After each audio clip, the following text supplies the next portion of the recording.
جن لوگوں نے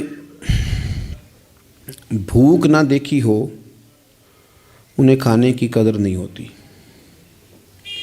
جن لوگوں نے گرمی نہ دیکھی ہو انہیں سردی کی خوبصورتی کا احساس نہیں ہوتا، خزاں سے جو گزرا ہی نہ ہو وہ بہار کی کیا قدر کرے گا۔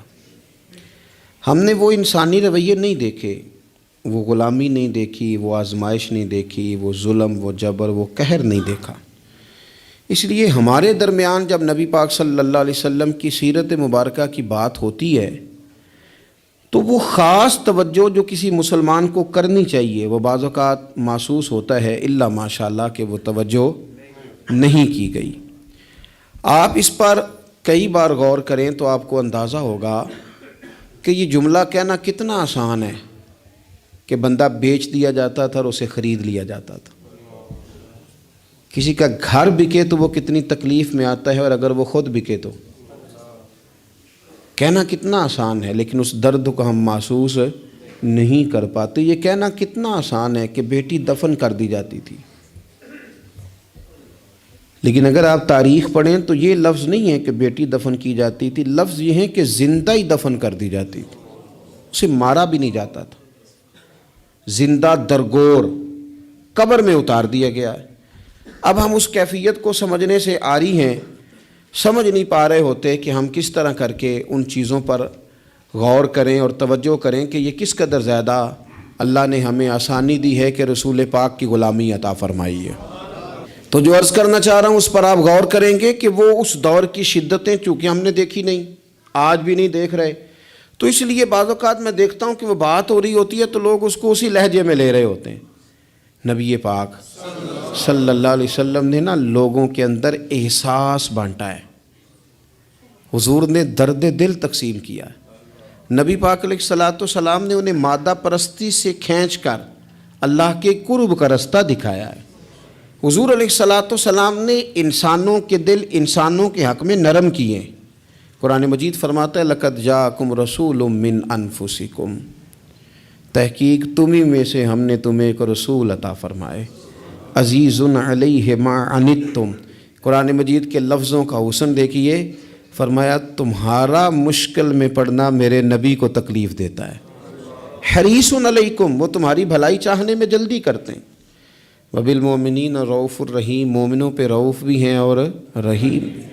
نبی پاک صلی اللہ تعالیٰ علیہ وسلم نے دولت احساس، ہمارے اندر احساس نہیں رہتا، کوئی بھی کسی بھی قسم کی جب ہم کوئی بات شروع کرتے ہیں تو ہم یہ سمجھتے ہیں کہ دراصل جو میں نے سوچ لیا ہے اور جو میں نے طے کر لیا ہے وہ ٹھیک ہے۔ دوسروں کا جذبہ اور ان کے جذبات کا احساس وہ کرتے نہیں ہم، اور اگر کبھی نیکی کرتے بھی ہیں تو اس کو اتنا محدود کر لیتے ہیں، اپنے ذہن میں پہلے محدود کر لیتے ہیں کہ اس کا جو اسلام آفاقی پیغام نیکی کا دیتا ہے وہ ہمارے ذہنوں میں موجود ہی نہیں رہتا۔ دیکھیے نبی پاک صلی اللہ تعالیٰ علیہ وسلم نے امت پر جب صدقات اور زکوٰۃ ضروری قرار دیے تو فرمایا تم نے 2.5% زکوٰۃ دینی ہے، وہ بھی سال گزرنے کے بعد۔ اور کسی شخص کو حضرت ابی بن کعب رضی اللہ تعالیٰ عنہ نے کہا میں سارا مال دینا چاہتا ہوں، حضرت ابو لبابہ رضی اللہ تعالیٰ عنہ نے بھی کہا میں سارا دے دینا چاہتا ہوں، تو فرمایا چوتھا حصہ دے اگر بہت شوق آیا ہے تو، ایسا نہ ہو تیرے بچے بعد میں دوسروں کے ہاتھوں کی طرف دیکھیں۔ لوگوں کو حضور نے اتنا پابند کیا، لیکن جب اپنی ذات کی باری آئی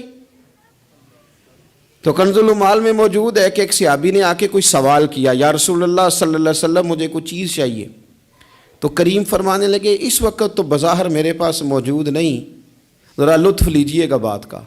حضور فرمانے لگے فلاں دکاندار کے پاس جا اور میرے نام پہ ادھار لے لے، یعنی میرے نام پہ ادھار لے لے۔ وہ کہتے ہیں نا میرے ابا جی کا کھاتا چلتا ہے وہاں تو میں چیزیں لے لیتا ہوں، فرمایا میرے نام پہ تو ادھار لے لے، پیسے میں دے دوں گا۔ حضرت عمر بیٹھے تھے، انہوں نے کہا یا رسول اللہ صلی اللہ علیہ وسلم اللہ ہمیں اس کا مکلف تو نہیں کرتا، لا یکلف اللہ نفسا الا وسعها، ہے تو دے دو ورنہ پابندی نہیں، قرض اٹھا کے کسی کی مدد کرنا اللہ تو اس کا پابند نہیں کرتا۔ حضرت عمر نے جب حضور کو یہ کہا تو سرکار نے یہ بات ناپسند کی، پسندیدگی کا اظہار نہیں کیا. ایک انصاری قریب بیٹھے تھے, وہ کہنے لگے حضور آپ بانٹیے, عرش کا مالک آپ کو بڑا ہی عطا کرے گا. حضور ان کی بات سے راضی ہوئے, اور پتہ کیا فرمایا؟ فرمایا مجھے بھی اسی چیز کا ہی حکم دیا گیا ہے. قرض اٹھا کر بھی حضور صلی اللہ تعالیٰ علیہ وسلم کسی کے ساتھ بھلائی کرتے ہیں. احساسات جب اس حد تک ہم نے پتہ کیا سمجھ لیا ہے کہ میرے ذمے میرے بچوں کے اخراجات ہیں, میرے بہن بھائیوں کے ہیں, اس کے علاوہ میری گلی میں, میرے محلے میں, میرے دوستوں میں, میرے رشتہ داروں میں کوئی بچہ کتنا بھی لائق ہو, پڑھے نہ پڑھے مجھے غرض نہیں, اسکول جائے نہ جائے مجھے غرض نہیں, کوئی اس کا کسی قسم کا بھی مستقبل بنے نہ بنے مجھے کیا لگے. اور بڑے شاپنگ مال سے جب لوگ شاپنگ کر کے باہر نکلتے ہیں اور پھر دروازے پر وہ باہر آتے ہیں جب, تو ان کی کار کے گرد جب چھوٹے چھوٹے لوگ, چھوٹے چھوٹے بچے خیرات مانگنے کے لیے آگے بڑھتے ہیں, تو پھر وہ ڈھونڈ رہے ہوتے ہیں کہ کہیں نوٹ کھلا ہوا ملے 5-10 کا, تو وہ ہم اس کو تھمائیں گے اور کہیں گے کہ دیکھا میں نے کتنی سخاوت کی, اور وہ بھی اگر ہو تو, ورنہ جھڑک کے گزر جائیں گے. وہ احساسات جو آپ کے اپنے بچے کے لیے ہیں, وہ جذبات جو آپ نے اپنے سینے میں اپنے بیٹے کے لیے چھپائے ہوئے ہیں, آپ تو رحمت للعالمین نبی کے ماننے والے ہیں, آپ کس طرح ایک دائرے میں اپنے آپ کو بند کر کے بیٹھ گئے اور دوسروں کے بارے میں آپ نے وہ بات کی نہیں, وہ ذوق پیدا ہی نہیں کیا. بڑے درد سے کہتا ہوں, جب ہم کسی کے بچے کا عیب بیان کر رہے ہوتے ہیں تو دل پہ ہاتھ رکھ کے ایک دفعہ سوچنا چاہیے کہ اگر یہ بات میرے بچے کی ہوتی تو میں یوں ہی بیان کرتا, یہی لہجہ ہوتا میرا اس بات کو گفتگو کرنے کا جو میں کسی کے بارے میں اپنے گھر میں کر رہا ہوں. اور میں کہہ رہا ہوں کہ معاذ اللہ اس کے ابے نے حلال نہیں کما کے کھلایا اور اس کی اماں نے تربیت ٹھیک نہیں کی, تو یہ لوگ اس طرح کے, یہ کیا انداز میں اپنے گھر میں اختیار کرتا ہوں. تو میرے نبی پاک صلی اللہ تعالیٰ علیہ وسلم نے تو کہا ہے مومن ہوتا ہی وہ ہے جو اپنے لیے پسند کرتا ہے, وہی بھائی کے لیے بھی پسند کرتا ہے. کئی دفعہ میرا بچہ لائق نہیں ہوتا پر میری بہن کا لائق ہوتا ہے, لیکن میرے پاس وسائل ہیں اس کے پاس نہیں ہے. کیوں نہیں میں اسے اپنا بچہ سمجھ لیتا؟ کیوں نہیں میں کہتا کہ چلو میں اپنی کچھ چیزیں وہاں صرف کر دوں اور وہی آگے نکل جائے؟ نبی پاک صلی اللہ علیہ وسلم کی سوچ کیا ہے؟ بخاری مسلم میں حدیث موجود ہے, حضرت خالد بن سعید بن عاص رضی اللہ تعالیٰ عنہ کی ایک بیٹی ہیں, چھوٹی سی بڑی پیاری, نام ہے ام خالد رضی اللہ تعالیٰ عنہ. حضور کے پاس نہ کہیں سے کچھ کپڑے آئے, چادریں آئیں, بڑے پیارے کپڑے تھے, حضور نے صحابہ میں بانٹے. ان میں ایک شال تھی, چادر تھی, اس پہ خوبصورت رنگوں کی کڑھائی ہوئی تھی. تو وہ چادر جب نکلی تو لوگوں کو بڑی بھلی لگی, تو حضور نے فرمایا تمہارا کیا خیال ہے میں کسے دوں گا؟ تو صحابہ چپ کر گئے. بھئی ہم کیسے بتا سکتے ہیں کہ محبوب کی چاہت کیا ہے؟ حضور نے تجسس بڑھانے کے لیے کہا کہ تمہارا کیا خیال ہے میں کسے دوں گا؟ لوگ خاموش ہو گئے. تو فرمایا جاؤ کوئی ام خالد کو بلا کے لاؤ. ان کے نہ والد وہاں موجود تھے, نہ چچا موجود تھے, نہ خاندان کا کوئی لوگ موجود تھا. فرمایا اس بچی کو بلا کے لاؤ. بچی بڑی پیاری تھی, اکثر آتی تھی, تو حضور کی پشت پر نہ مہر نبوت تھی, تو اس کے ساتھ کھیلتی تھیں. تو ان کے والد منع کرتے تھے یہ کیا کرتی ہو؟ تو حضور فرماتے تھے آپ چپ کریں, بچی جو کرتی ہے اسے کرنے دیں, اسے بلا کے لاؤ اس بچی کو. ان کے والد کو لوگوں نے جا کے کہا تیری بیٹی کو حضور یاد کر رہے ہیں, تو اپنی بیٹی کو گود میں اٹھا کے حضور کے پاس لائے. حضور وہ چادر گھر بھی بھیج سکتے تھے, پر حضور نے نا وہ بچی کو چادر اڑائی اور کہا ہاذا ثنا یا ام خالد ہاذا ثنا. کہا ام خالد دیکھو پیاری کتنی لگ رہی ہے بیٹا, اور تجھ پر جچ بھی کتنی رہی ہے, سونی کتنی لگ رہی ہے, اور تمہیں پیاری بڑی لگ رہی ہے. حضور نے وہ تحفہ دیا. پھر ایک موقع پر ایک اور تحفہ حضرت ام خالد کو دیا, اور وہ تحفہ دے کے حضور فرمانے لگے بیٹا اسے پہننا اور پھر پہننا اور پھر پہننا اور بار بار پہننا, اللہ تمہیں لمبی عمر دے اور اسے پہن کے پرانا کرنا. حضرت ام خالد صحابیات میں سب سے بعد میں ان کا انتقال ہوا ہے. 90 سال کے قریب عمر ہو گئی تھی, پر کہتی تھی میں نے مدینے والے کا تحفہ آج بھی سنبھال کے رکھا ہوا ہے. کیوں کہ حضور صلی اللہ علیہ وسلم کے جذبات اگر حضرت حسنین کے لیے ہیں, اگر اپنے عظیم عالی شان عظمتوں شانوں والے نواسوں کے لیے ہیں, تو حضور صحابہ سے ہی پیار نہیں کرتے تھے, صحابہ کی اولادوں سے بھی پیار کرتے تھے. ان کی اولادوں تک حضور کی محبت کا یہ رنگ جاتا تھا. وہ بھئی سارے کپڑے اپنے گھر میں ہی بانٹنے, جو ملے گا اسے پلٹ کے اپنے گھر ہی پھینکنا ہے. کسی کا کوئی حق ہی نہ رہے ہماری دولت پر, کسی کا کوئی حق ہی نہ رہے ہماری خیر خواہی پر. پلٹ پلٹ کر, وہ میں اکثر کہتا ہوں کہ عجیب زمانہ آ گیا نا. پیر صاحب کے گھر میں پیدا ہونے والا پیر ہے, دوسرا ہو سکتا لیڈر کا بیٹا ہی لیڈر ہے, دوسرا ہو سکتا سیاستدان کا بیٹا ہی. اور بھئی کس نے پابندی لگا دی ہے کہ یہ کہیں اور نہیں جا سکتی؟ اور سب جگہ اللہ ماشاءاللہ, دینی لوگوں میں بھی, دنیاوی لوگوں میں بھی, سیاسی لوگوں میں بھی, سب جگہ ہر جگہ یہی ہے کہ اس کے بعد اس کا بیٹا ہی آئے گا. کوئی چیز باہر جانی نہیں چاہیے, جانے نہ پائے. ہر چیز گھر کے اندر رکھو. آپ نیکی کا جذبہ پیدا کریں. ہم نا تھوڑا سا دوسروں سے ممتاز بن جاتے ہیں. کوئی بندہ کو نیکی کر لے تو اسے بخار چڑھ جاتا ہے کہ میں نے کی تو ہے نا. کوئی بندہ تھوڑا سا عالم ہو جائے تو وہ کہتا ہے کہ میری ساری عزت کرو, تمہیں نہیں پتا کہ میں تھوڑا پڑھا ہوں. میری طرح کے بندے بڑی جلدی وہ اوپر اٹھ جاتے ہیں. اسی طرح کا معاملہ افسر کا ہے, اسی طرح کا معاملہ مالدار آدمی کا ہے. خود اپنا اعزاز بنا لیتے ہیں. رسول پاک کی یہ شان ہے کہ اللہ نے انہیں نبیوں کا امام بنایا ہے. اور بعد از خدا بزرگ توئی قصہ مختصر. حضور روٹین میں تو بیٹھتے تھے, جمعے کا خطبہ دینے کے لیے تو منبر پہ آتے تھے, پر باقی صحابہ کے اندر مل جل کے بیٹھتے تھے, مل جل کے. ایک جہاد تھا, صحابہ کہتے ہیں واپس آ رہے تھے تو رستے میں رکے, کھانا کھانے کا ارادہ بنا. تو ظاہر ہے کھانے ہوٹلوں سے تو ملتے نہیں تھے, پکانے پڑتے تھے. تو کھانے کی تیاری ہونے لگی تو کچھ لوگوں نے کہا کہ ہم گوشت صاف کرتے ہیں, گوشت بناتے ہیں. کچھ نے کہا کہ برتن میں صاف کر کے اہتمام کرتا ہوں. کسی نے کہا کہ میں بعد میں بانٹنے کا, تقسیم کرنے کی ڈیوٹی لیتا ہوں. سب ڈیوٹیاں لے رہے تھے تو حضور بھی بولے, فرمایا تم نے اپنے اپنے ذمے کام لے لیے ہیں, میں اس طرح کروں گا لکڑیاں اکٹھی کر کے لاؤں گا تاکہ آگ جلا کے روٹی پکائی جا سکے. صحابہ کہنے لگے فدا کا روحی و قلبی, سونے دل بھی قربان, جان بھی قربان. فدا کا ابی و امی, ماں بھی قربان, باپ بھی قربان. ہم جو حاضر ہیں یہ کام کرنے کے لیے. تو حضور نے فرمایا میں تم سے ممتاز نہیں ہونا چاہتا, مل جل کے رہنا چاہتا ہوں تمہارے بیچ. آپ جب لوگوں کے بیچ وقت گزارتے ہیں تو تبھی تو ان کے دکھ سکھ کا آپ کو پتہ چلتا ہے. اور جب آپ اپنا لیول ہائی کر کے اوپر اٹھ جاتے ہیں تو پھر آپ کو کیسے پتہ چلے گا کہ عام آدمی کس تکلیف میں مبتلا ہے. میرے نبی پاک علیہ السلام صحابہ کیا حضور سے بات کرتے ہیں, حضور تو نبیوں کے امام ہیں. لیکن سرور کائنات علیہ السلام نے لوگوں کے بیچ رہ کے لوگوں کے ساتھ اعلیٰ نیکی کرنے کا پیغام دیا.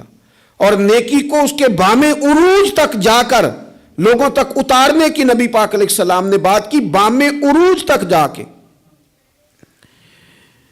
کبھی اس طرح بھی ہوتا ہے کہ سامنے والا تلخ رویہ لے کے آتا ہے, لیکن دین کے اندر آپ کو یہ حکم دیا گیا ہے کہ آپ بندہ دیکھ کے اپنا رویہ نہیں بدلیں گے. آپ یہ دیکھیں گے کہ میرے دین نے مجھے کیا پیغام دیا ہے. آپ جس طرح مسجد میں دیندار ہیں, بازار میں بھی اسی طرح ہی دیندار ہیں, دکان پہ بھی اسی طرح ہی دیندار ہیں. کیونکہ اسلام جہتی اور وقتی مذہب نہیں, موسمی نہیں. آپ یہ کریں گے کہ آپ ہر مقام پہ اللہ رسول کو پیش نظر رکھ کے آگے بڑھیں گے. اور اگر یہ نہیں ہے مزاج تو پھر معاملہ اور ہے. دیکھیے بدر کے دن جو لوگ آئے تھے نا مسلمانوں سے لڑنے کے لیے, تو وہ کوئی پھول لے کے نہیں آئے تھے, گھی شکر لے کے تو نہیں نا میدان میں آئے تھے, نہ ان کے پاس مٹھائیوں کے ڈبے تھے, تلواریں اور نیزے لے کے آئے تھے. اور انہوں نے باقاعدہ مقابلہ کیا, 14 مسلمانوں کو شہید کیا. یہ تو اللہ تعالیٰ کا کرم ہے. وَلَقَدْ نَصَرَكُمُ اللَّهُ بِبَدْرٍ وَأَنْتُمْ أَذِلَّةٌ, کہ اللہ تعالیٰ نے مسلمانوں کو کامیابی دی, وہ مسلمانوں کے قابو آ گئے. اب وہ 70 بندے قیدی بنا کے لائے گئے. وہ لڑنے آئے ہیں گھر سے, پھول لے کے نہیں آئے. قید خانے اس طرح تو تھے نہیں جس طرح آج جیل بنی ہوئی ہے. تو مختلف صحابہ, جس کے پاس ایک کمرہ خالی تھا اس نے ایک آدمی کو گھر میں قید کیا, کسی نے 2 کو کیا. حضور نے وہ بانٹ دیے. حضرت مصعب ابن عمیر رضی اللہ تعالیٰ عنہ کے بھائی ابو عزیز بھی کافروں کی طرف سے لڑتے ہوئے آئے اور باقاعدہ جھنڈا تھامے ہوئے تھے, آگے تھے, سپہ سالار بنے ہوئے تھے. وہ بھی قیدی ہو کے آئے. تو ایک انصاری ان کے ہاتھ باندھ رہے تھے. تو حضرت مصعب ابن عمیر قریب سے گزرے, فرمانے لگے ذرا زور سے باندھنا, اس کی ماں کے پاس بڑے پیسے ہیں, چھڑا لے گی فدیہ دے کے. تو ابو عزیز کہنے لگے مصعب تو میرا بھائی ہو کے اس طرح کی باتیں کرتا ہے. تو فرمانے لگے تجھے کس نے کہا کہ میں تیرا بھائی ہوں؟ میں تیرا نہیں بھائی, میں اس انصاری کا بھائی ہوں جو میرے مدینے والے حبیب کا کلمہ پڑھتا ہے. میرے رشتے اسلام کی بنیادوں پہ, یہ میرا بھائی ہے. زور سے مانگنا اس کو, چھڑا لے گی اس کی اماں پیسے دے کے. وہ کہتے ہیں میں ایک انصاری صحابی تھی حضرت ابو یسر رضی اللہ تعالیٰ عنہ، ان کے گھر میں قید تھا. زیادہ باتیں نہیں حضور نے بیان کی، بس ایک بات کی. فرمایا بھائی قیدیوں سے اچھا سلوک کرنا. کن سے؟ قیدیوں سے اچھا سلوک کرنا. بس حضور نے کہہ دیا. کہتے ہیں میں جن کے گھر قید تھا وہ غریب آدمی تھے. عرب میں کوئی بندہ تھا جو شام کو روٹی کھاتا تھا، اناج ملتا نہیں تھا. غریب لوگ کھجور کھا کے دودھ پی کے سو جاتے تھے. روٹی جب آتی تھی تو بچے دلچسپی سے لپکتے تھے کہ کھانا آیا ہے، روٹی آئی ہے. کہتے مجھے حضور نے جس گھر میں بندہ ہوا تھا، نبی پاک کی نصیحت تھی لوگوں کو کہ قیدیوں سے اچھا سلوک کرنا. ابو عزیز کہتے ہیں کہ حضرت ابو یسر رضی اللہ تعالیٰ عنہ جن کے گھر میں قید تھا، وہ سویرے مزدوری کرنے جاتے، شام تک محنت کر کے 2 روٹیاں کما کے لاتے، لیکن وہ 2 روٹیاں مجھے کھلا دیتے، اپنے بچوں کو کھجور اور دودھ پلا کے سلا دیتے. میں ان سے کہتا یار میں تمہارا قیدی ہوں، کوئی مہمان تھوڑا ہوں، اور پھول اور گھی شکر لے کے نہیں تلوار لے کے لڑنے آیا ہوں، یہ تمہارا کیا رنگ ہے؟ تو وہ فرماتے ہمیں لمبی باتوں کا نہیں پتا، ہمیں تو ہمارے نبی نے کہا ہے ان کے ساتھ اچھا سلوک کرنا ہے، تو لہٰذا ہم نے اچھا ہی سلوک کرنا ہے. ہم نے نہ کبھی قطرے پہ غور کیا اور نہ دریا دیکھا، بس جہاں تیری جھلک دیکھی وہیں ڈوب گئے. ہمیں اس سے کیا کر، حضور نے کہا اچھا سلوک کرنا ہے. ابو عزیز کہتے ہیں جب میں روٹی کھاتا تھا اور محنت مزدوری سے کما کے لاتے تھے اور ان کے بچے دودھ کھجور پہ گزارا کرتے تھے تو میں رویا کرتا تھا اور میں کہتا تھا جو دین کے بارے میں کفر نے بتایا تھا وہ اور تھا، جو بتایا تھا وہ اور تھا، اور جو میں نے دیکھا ہے یہ تو اور ہے، جو میں نے عملاً دیکھا ہے یہ تو اور ہے. آپ کے جذبات ہوں، آپ کے خیالات ہوں، آپ کی اچھائی لوگوں کو قائل کر لے. دیکھو میرے عزیز، آ جاتے ہیں لوگ، ان کے ذہن بنا دیے جاتے ہیں، لوگوں کو کہا جاتا ہے مولوی خطرناک ہوتے ہیں، یہ بڑا ڈرونا سبجیکٹ ہے، اس کے قریب نہ جانا. کہا جاتا ہے کہ جناب ہو دیندار طبقہ، کیا کریں اس نوجوان کو پتہ ہی نہیں بیچارے کو، اس کو جس طرح کسی نے گائیڈ کیا اس طرح وہ گائیڈ ہو گیا. اب اگر آپ کے جذبات بھی اس کے لیے جارحانہ ہوں گے تو اسے پناہ کہاں ملے گی؟ آپ کو اس کو بتانا ہے کہ بات کچھ اور ہے، رنگ کچھ اور ہے، تجھے جو پڑھایا گیا ہے وہ بات اور ہے اور یہاں وہ رنگ اور ہے. حضرت فضالہ بن عمیر کہتے ہیں کہ میں بھی فتح مکہ کے موقع پہ نا اپنی تلوار کو، اپنے خنجر کو تیار کر کے اور بغل میں دبا کے اور چادر اوڑھ کے گیا تھا کعبے کا طواف کرنے کہ حضور میرے قریب سے گزریں گے تو معاذ اللہ شہید کر دوں گا.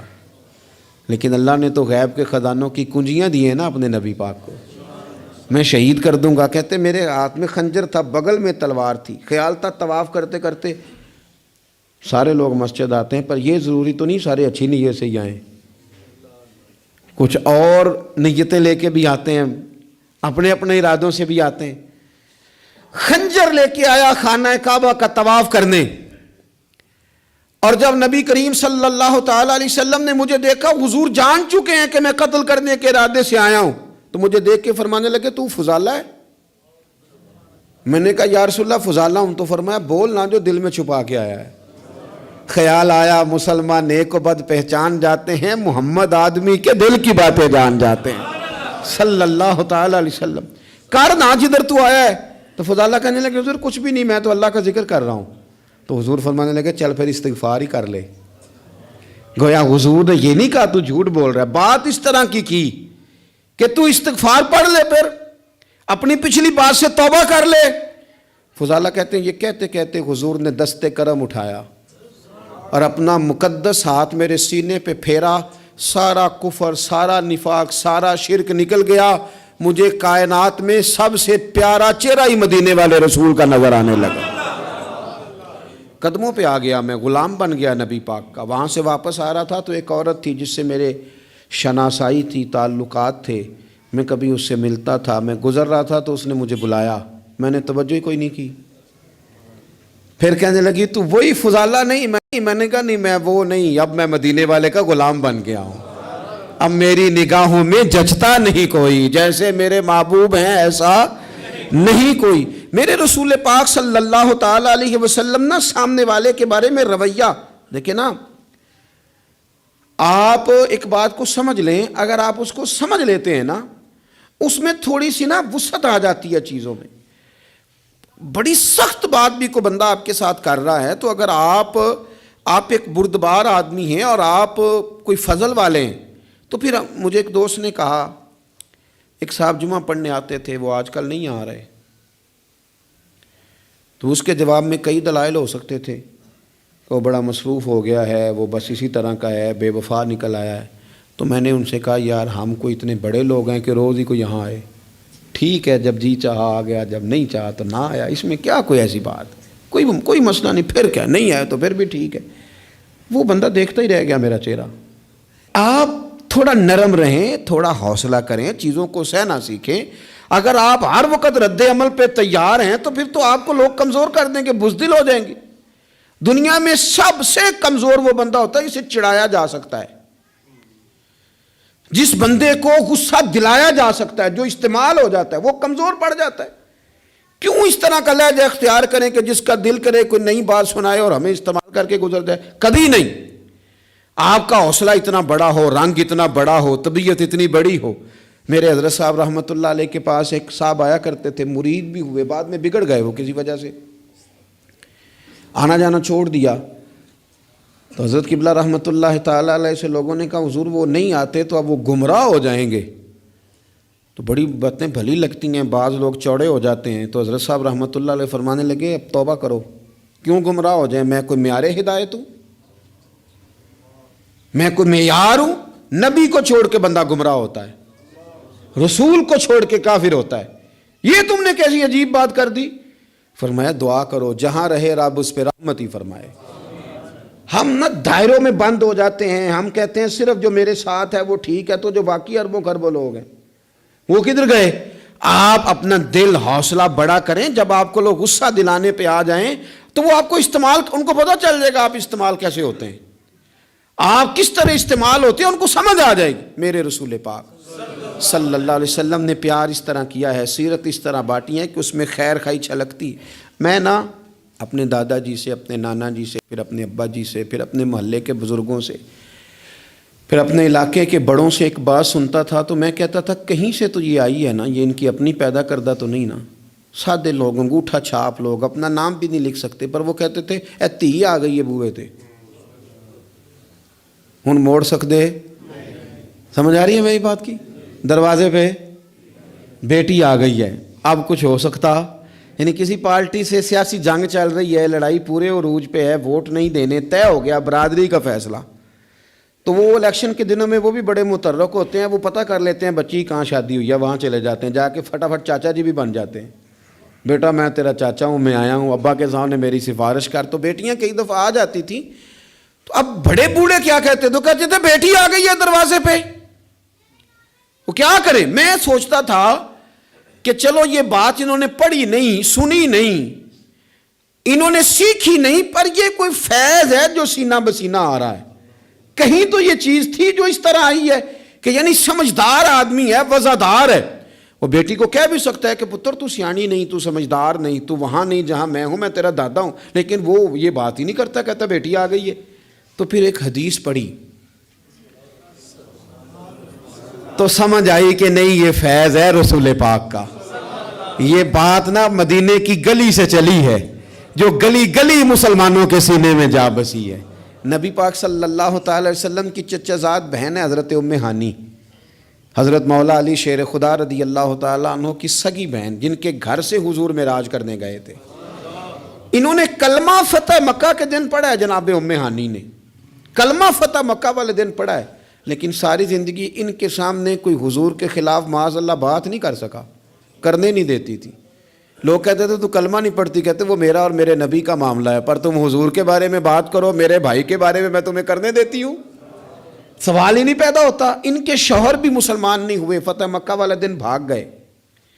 ان کے رشتے میں کچھ دیور تھے سسرال کے رشتوں میں سے، وہ تو اتنے سخت کافر تھے، اسلام کے دشمن تھے.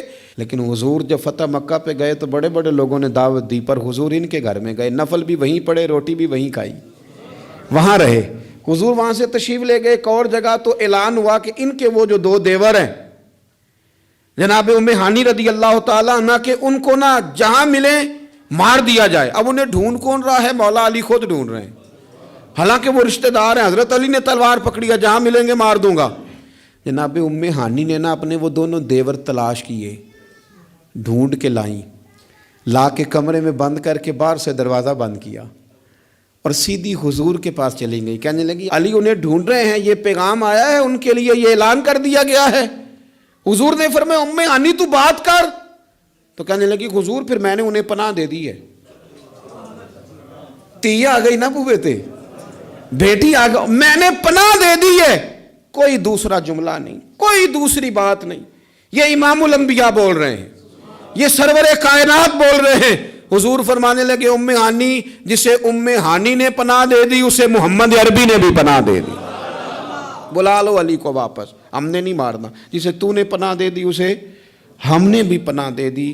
بیٹی جو آ گئی ہے, بہن جو آ گئی ہے دروازے پہ, چل کے جو آ گئی ہے تو ختم ہو گئی بات. مجھے سمجھ آ گئی کہ میرے دیہات کے بزرگوں کے سینوں تک یہ جو بات پہنچی ہے تو یہ کوئی فیض ہے, یہ کوئی کرم ہے, یہ کہیں سے چلی ہے جو یہاں تک آئی. عزیز بھائی, رسول پاک صلی اللہ علیہ وسلم نے وہ والی سوچیں سوسائٹی کو دیں, معاشرے میں وہ والی خیر نبی پاک علیہ الصلوۃ والسلام لے کے آئے جس کی سوسائٹی کو بڑی زیادہ ضرورت تھی, جس کی حاجت تھی. میرے رسول پاک صلی اللہ تعالی علیہ وسلم خوب محبت فرماتے اپنوں سے, بیگانوں سے, غیروں سے, اس سے بھی اس سے بھی.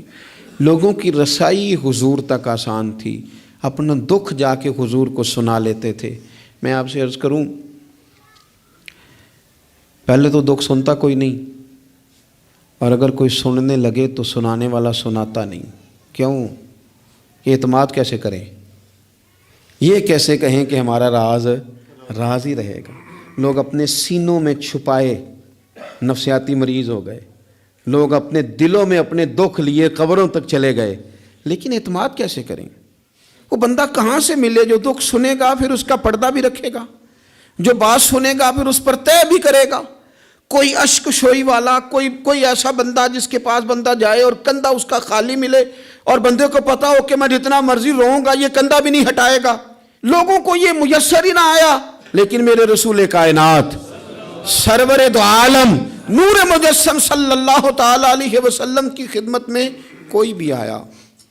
اور یار حضور بھی تو بڑا ہی مصروف ہے نا, پگلی عورت ہے, دیوانی ہے. اس نے آ کے کہا حضور میں نے کوئی بات کرنی تھی. تو فرمایا تو جس گلی میں کہے گی میں وہیں تیری بات سننے کو تیار ہوں, تو جہاں کہے گی. یعنی یہ نہیں فرمایا کہ تو کل شام عصر میں آ جانا. ہوتی ہے مصروفیات, ترتیب دے لیا جاتا ہے, وقت بعض اوقات ہوتے ہیں مسائل, لیکن حضور نے جو سیرت چھوڑی وہ یہ ہے کہ تو جہاں کہے گی. اور صحابہ کہتے ہیں پھر ہم نے دیکھا بھی اس نے ایک گلی میں حضور کو کھڑا کیا ہوا ہے اور وہ نبی پاک صلی اللہ علیہ وسلم کو نہ اپنے دکھ سنا رہی ہے. شاید یہی وجہ تھی حضور کائنات کے دکھ سنتے تھے اور کائنات میرے نبی کی رسالت کا اعلان کرتی تھی. حضور اگر ان کی سنتے تھے تو یہ ساری زمین و آسمان کی مخلوق حضور کے ترانے پڑھتی تھی, نبی پاک کی نعتیں پڑھتی تھی, حضور کا تذکرہ کرتی تھی. یہاں تک کہ جن کو لوگ بھیڑیے کہتے ہیں وہ بھی حضور کے گن گاتے تھے. ایک شخص کہتا ہے میں بکریاں چلا رہا تھا تو بھیڑیا ایک بکری اٹھا کے لے گیا, میرے پاس نیزہ تھا, تلوار تھی, ڈنڈا تھا, میں نے اس کو اس طرح کر کے گھیرا کہ بکری چھڑا لی. بھیڑیا جا کے بیٹھ گیا پہاڑ کے اوپر, اس کو رب نے زبان دی, وہ بولنے لگا, کہنے لگا مجھے اللہ نے رزق دیا تھا تو نے چھین لیا ہے. کہتے میں پہلے ڈرا, پھر میں نے اسے کہا بھیڑیا کیسے بولتا, یہ تو بڑی عجیب بات ہے. وہ کہنے لگا ایک بات اس سے بھی عجیب ہے. میں نے کہا وہ کیا؟ کہنے لگے مدینے میں حضور آ گئے ہیں اور تو نے ابھی تک جا کے کلمہ ہی نہیں پڑھا. حضور آ گئے اور تو نے, یہ اس سے بھی عجیب بات نہیں, بھیڑیا بول رہا ہے. کائنات کے جب حضور نے, یہ جو پوری دنیا میں لوگوں نے یا رسول اللہ یا رسول اللہ یا رسول اللہ کی صدا بلند کی, اور یہ ذرہ ذرہ بھی عید میلاد پہ حضور کے ترانے پڑھتا نظر آیا, تو یاد رکھو حضور نے اپنی مدثر کی چادر پھیلائی ہی اتنی ہے کہ دھرتی ساری کے دکھ حضور نے سمیٹ لیے. اللہ کے رسول صلی اللہ علیہ وسلم نے اپنی چادر نور میں لے لیا سب کو. پر میں کیا کروں, میری ملت کا جوان اگر کبھی موبائل سے گردن اٹھائے گا تو باپ کا حال پوچھے گا نا, وہ اگر کبھی مووی سے اپنے آنکھیں سائیڈ پہ کرے گا تو اماں سے پوچھے گا نا کہ آپ کو کوئی تکلیف تو نہیں ہے. اس طرح کر کے دنیاوی مشاغل اور مسائل میں ہم الجھ گئے ہیں اور کوئی فائدہ بھی نہیں اٹھا پا رہے، کچھ بھی نہیں ہے، کچھ بھی نہیں ہمارے، ہم نے کوئی نفع نہیں حاصل کیا، الجھتے ہی جا رہے ہیں۔ ایک تو اپنے آپ کو لوگوں کے بیچ لائیں، اپنے آپ کو بڑا سمجھنا ختم کریں، کسی کی بھی بات سنیں، کسی کو بھی، یعنی خود ہی سارا کچھ بن جانا، خود ہی بتا دینا، خود ہی اعلان کر دینا، خود بخود ہی اپنے آپ کو نیک سمجھ لینا، خود بخود ہی اپنے آپ کو بڑا جان لینا، اس سے تھوڑا سا باہر آئیں۔ اور دوسرا یہ کہ جس حد تک ممکن ہو، جس حد تک آنسو پوچھے جا سکیں اس حد تک تو جانا ہماری ڈیوٹی ہے کہ نہیں؟ جو ہماری احاطے میں لوگ آتے ہیں ان کی حد تک تو ہم خیر بانٹ سکتے ہیں کہ نہیں؟ ایک بات آخر میں آپ کی خدمت میں نے عرض کرنی ہے، بڑی تکلیف کے ساتھ عرض کروں گا۔ دیکھیں، کچھ نہیں نہ کر سکتے تو لوگوں کے لیے جذبات ہی اچھے کر لیں، خیر کے جذبات اپنے دلوں میں لوگوں کے لیے پیدا کریں اور موقع دیں۔ ہر شخص اپنی اپنی جگہ پہ اپنے اپنے حساب سے۔ آپ نے کبھی حدیثوں کی روایت میں یہ سنا ہے کہ یہ حدیث حضرت خالد بن ولید سے مروی ہے؟ ہوں گی چند احادیث، پر چند حدیثیں کس سے مروی ہیں؟